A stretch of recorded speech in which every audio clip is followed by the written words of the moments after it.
না 1785 সাল, যেটাকে আমরা গোল্ডেন ইয়ার বলা যেতে পারে, চার্লস উইলকিন্স অনুবাদ করলেন দ্য ভাগবত গীতা। এটি ছিল সরাসরি সংস্কৃত থেকে ইংরেজিতে অনুবাদ হওয়া প্রথম ভারতীয় গ্রন্থ। ওয়ারেন হেস্টিংস নিজেই এর ইন্ট্রোডাকশন বা ভূমিকাটি লিখেছিলেন। 1789 সালে স্যার উইলিয়াম জোন্স অনুবাদ করেন কালিদাসের বিখ্যাত নাটক অভিজ্ঞান শকুন্তলম। ইংরেজিতে নাম দিলেন Shakuntala or the fatal ring. অনুবাদ পড়ে বিখ্যাত জার্মান কবি গেটে এতটাই মুগ্ধ হয়েছিলেন যে তিনি এই নাটকের প্রশংসায় নাচতে শুরু করেছিলেন। জোন্স 1794 সালে অনুবাদ করলেন Manusmriti, the institutes of Hindu law. 19 শতকের মহাকাব্য। এবার আমরা আসছি 19 শতকে। এই সময়ে শুধু ছোট ছোট নাটক বা গীতা নয়, এবার নজর পড়ল ভারতের দুই বিশাল বড় মহাকাব্য রামায়ণ এবং মহাভারতের উপর। আর তৈরি হলো বিশ্ববিখ্যাত সব মাল্টি ভলিউম প্রজেক্ট। এখানে একটি মজার বিতর্ক আছে।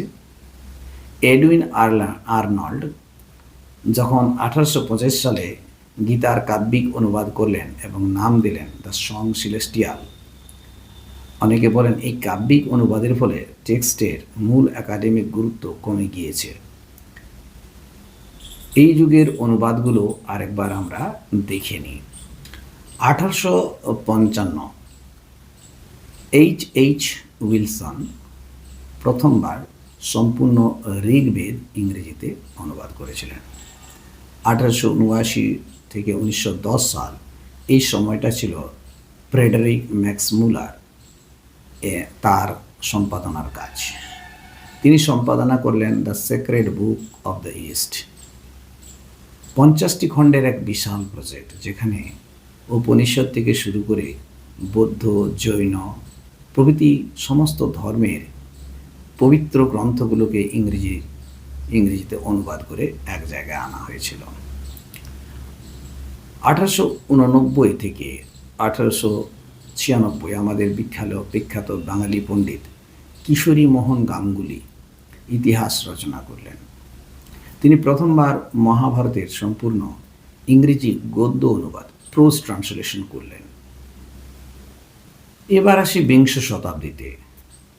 আধুনিক যুগের অনুবাদকরা আর ব্রিটিশদের চোখ দিয়ে ভারতকে দেখলেন না। তারা ভারতীয় মাটির গন্ধকে ইংরেজিতে নিজেরাই ফুটিয়ে তুললেন। এর মধ্যে সবচেয়ে বড় নাম A.K. রামানুজন। তিনি শুধু সংস্কৃত নয়, দক্ষিণ ভারতের প্রাচীন তামিল এবং কন্নড় সাহিত্যকে অনুবাদ করলেন। 1973 সালে তার বিখ্যাত বই প্রকাশ পেল, স্পিকিং অফ শিবা, যেখানে তিনি কন্নড় ভক্তিকাব্য বাচানাস অনুবাদ করেছিলেন। আঞ্চলিক ভাষা বা আঞ্চলিক ভক্তি সাহিত্য সংস্কৃতির চেয়েও ভারতীয় সংস্কৃতির আসল রূপকে বেশি প্রকাশ করে। এ বিষয়ে আপনার মতামত কি? আপনি এগ্রি এবং ডিসএগ্রি লিখতে পারেন। ঝটপট কমেন্টে লিখে ফেলুন তো।